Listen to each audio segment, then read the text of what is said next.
If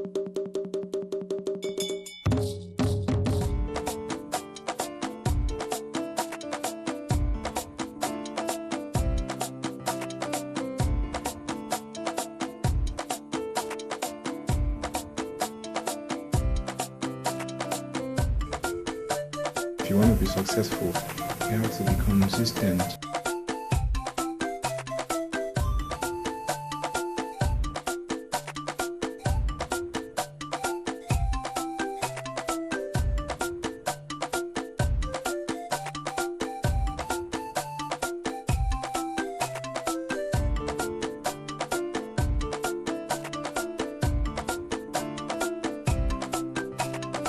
All you have to do is believe in yourself, and you will get there. Idagbor. It's Idagbor TV show, and like you know, I get to have all the fun in the world. Anyway, I'm warming up for a game session right now. But before we go into that session, let's meet someone.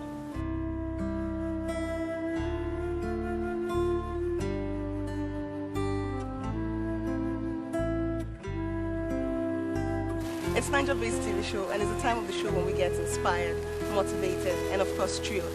Today we'll be hearing the story of a man who has been a blessing to his people, his community, and also his state. He's a man who a lot of people look up to, a man who has inspired and helped others. He is Honorable Legor Idagbor, one-time chairman of Bekwara local government area of Cross River State, and presently the Commissioner for Works, Cross River State. It's a pleasure meeting you, sir. Welcome to Idagbor. I want us to really talk like you're telling me a story, of which you are going to be telling me a story. So we're going to start with you telling us, because it's not just me, the viewers. Start with you telling us who you are. I can see you're a very calm person. You start by telling us who Honorable Legor Idagbor is. He's a calm, fun-loving. Where is he from? What does he do? And just things we should know about you. Okay, thank you very much. Honorable Legor Idagbor, there's not much to know about me. I'm a simple gentleman. Okay. I'm from Bekwara local government in the northern part of Cross River State. Like you know, I used to be chairman of council. Yeah, I was born into a family of 5. I'm the second son of 5 boys, for that matter. My dad, late Justice Ochikri Idagbor, he passed on when we were little kids. Yeah, so my mom raised the 5 of us by herself. Yeah, fortunately we all got a good education. We all started life, you know, struggling. It had never really been rosy. It was struggles, you know, but I thank God and I give God all the credit for who I am today. Okay.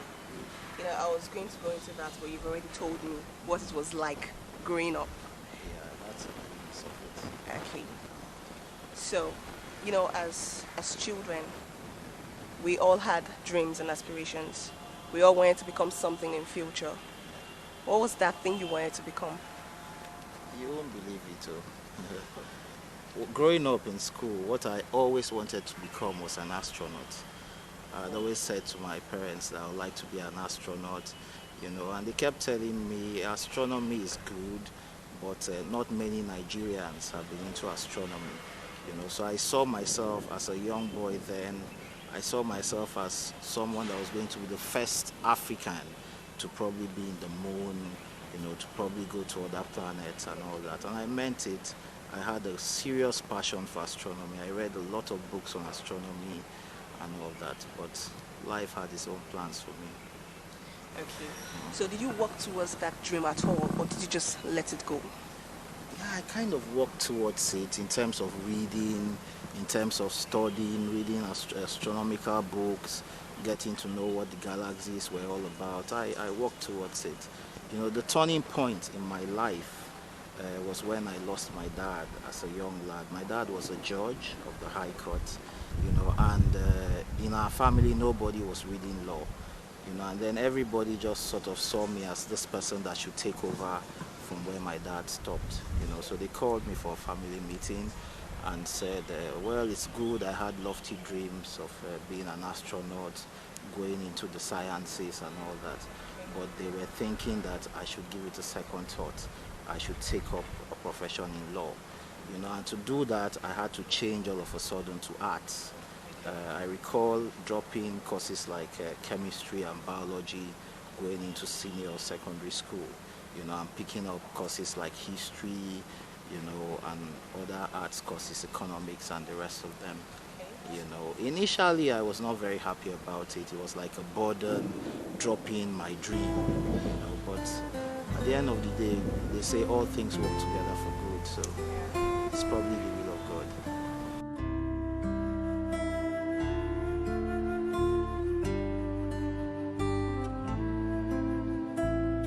Did you just wake up one morning and decide to become a public servant? Let me not say become a politician, become a public servant. Or you, I don't know, something prompted you or something pushed you into going into that line or something?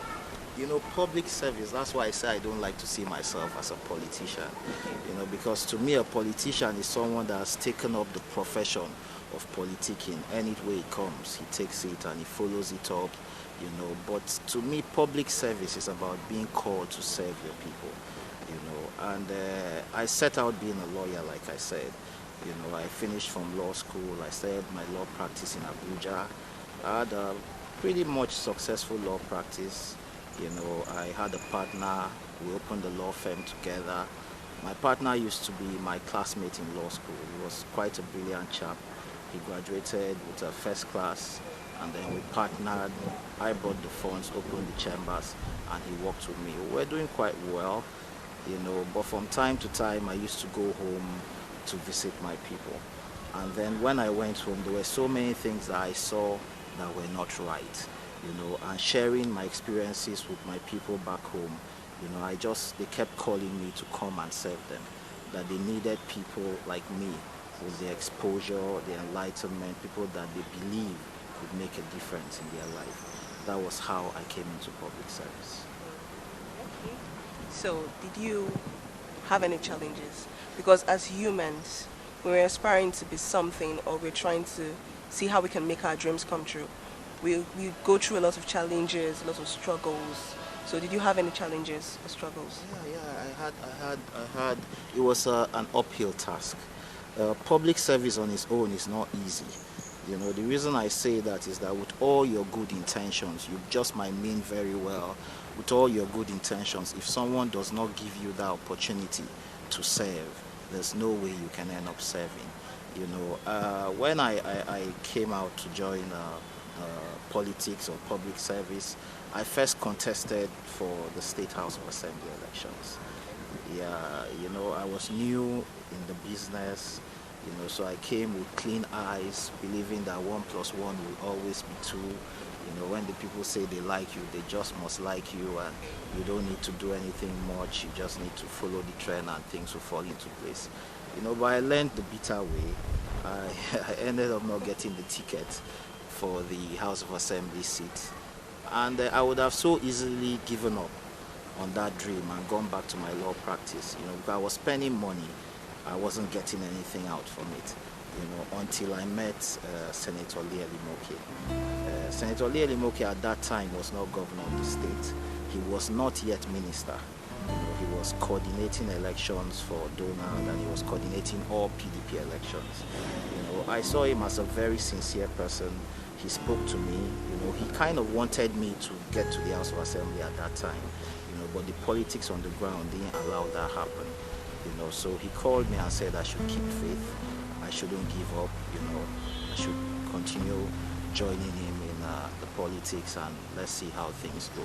And that was the first real sincere talk I had gotten from a politician.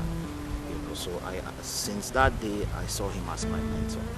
You know, and then down the line I got appointed as secretary of my local government council. You know, and you know, in service, there's no position that you say is beneath you. Once you've made up your mind to serve, you could come in any way. You know, so I had to leave Abuja. I went back to the village and served as secretary of council.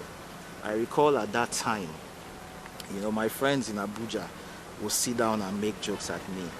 They said things like, see Legor that was a very successful lawyer. He has ended up in the village, you know, doing politics, he's secretary of council and all that, you know. But I remained focused.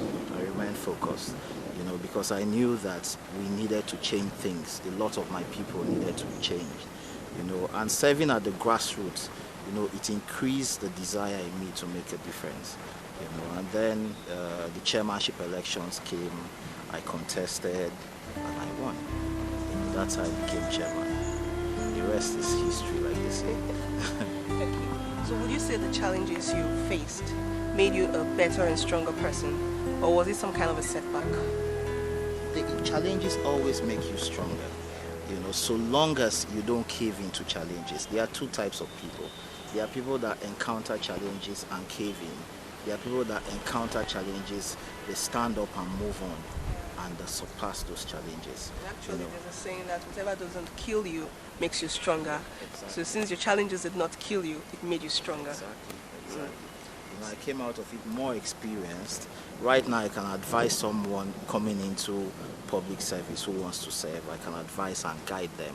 I can even mentor somebody, you know, so I learned a lot from it. Okay. Yeah. So what are your principles? Yeah, my basic principles. One thing I always tell people in public service, because the general perception of public servants, slash politicians, or however they are perceived, is that they don't keep their words. You understand? So I try to stand out in that aspect. I like my word to be my bond.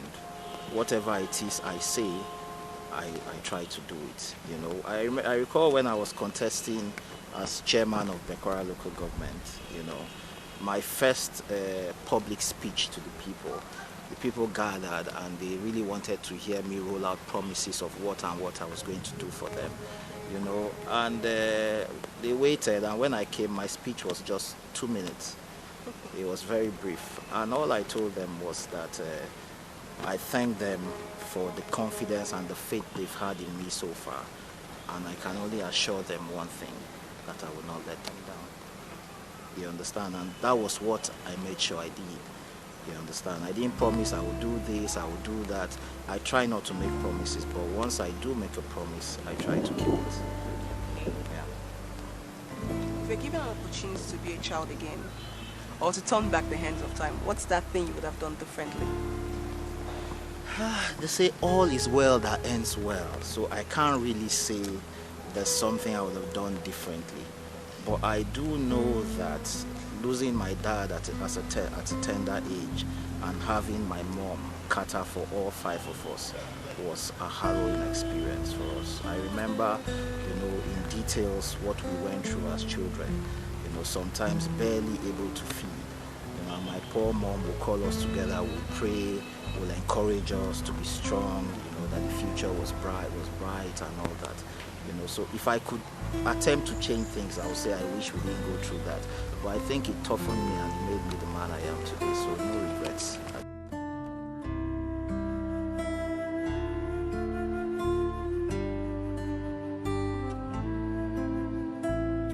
Welcome back. I know you must be wondering what I'm doing with this. I don't even know what to call it. But anyway, I'm going to surprise you.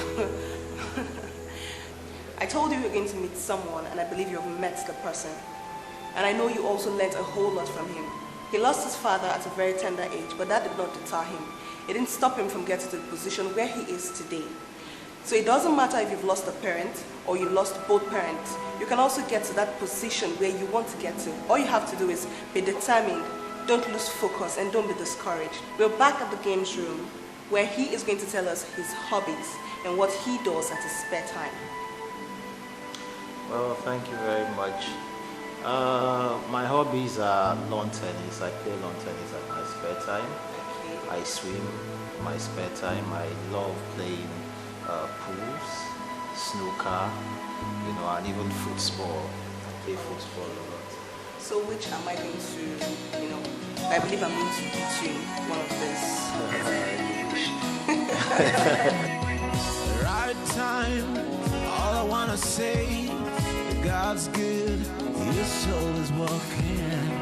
God is a fighter and a friend. He hears me whenever I call Him. My life is her testimony.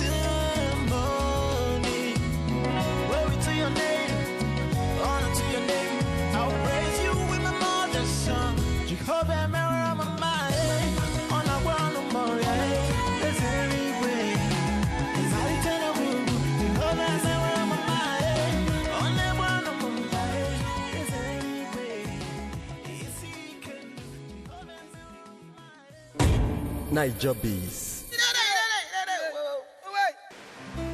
Okay, sir, is there anyone you look up to, someone that inspires you, someone who, whenever you think of or you see the person, you're like, I'm going to be like you, or I'm going to get there, I'm going to get to your position or something? Well, there are two different things. There are people that I look up to, and I want to emulate, that I consider my mentors. That's different. Then there's someone that inspires me, which is a different thing. So going to people that I look up to, like I said, His Excellency Senator Lee Idagbor has been like a mentor to me. I look up to him. And I want to do my public service following in his footsteps. Most of all, someone that inspires me, I would say my mom. My mom is someone that has been a great inspiration to me. Like I said, she raised 5 of us from nothing. She was a teacher, raising 5 of us, teacher in a secondary school, West African People's Institute, and then she kept on encouraging us. She's someone that is so detached from the world. Nothing really fascinates her. I recall one day in church, and someone came up to my mom after service and said, Mama Chairman. And she turned and was wondering who they were calling. And they said, no, you're chairman's mother now. She now said to the person, I prefer to be addressed as Mama Reverend Father. That's because I have a brother, a younger brother that's a priest. So she says her joy is to have a Reverend Father as a son and not so much a chairman. So she's a great inspiration to me. She's someone that is not worldly, she's so detached, and she believes that we must work hard. She keeps on encouraging us.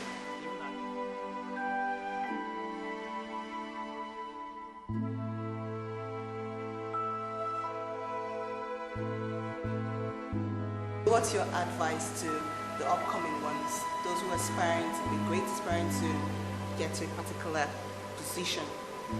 Yeah, my advice to young men is that they should always remain focused. They should stay focused, they should be honest. They should try and stand out, and most of all, very importantly, they should be God-fearing. With these attributes, if you keep at it, you can't get it wrong. Young men, when they get excited, when they get exuberant, they kind of derail at the end of the day. It's not everybody that was meant to come into public service.